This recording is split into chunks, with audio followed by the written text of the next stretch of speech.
Questo sarebbe il prodotto comprato da me da poco, cioè mi è arrivato ieri, solo con un piccolo particolare. Questo tubo invece di essere nuovo ed è usato, molto usato secondo me, ma parecchio usato. Per il resto è tutto nuovo, come si può vedere, guardate un po', non so, pagare un prodotto nuovo e arrivare così, già usato, non mi sembra giusto. Il pacco l'ho aperto stamattina.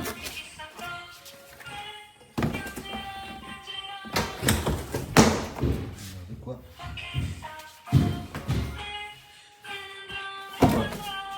Pessimo venditore.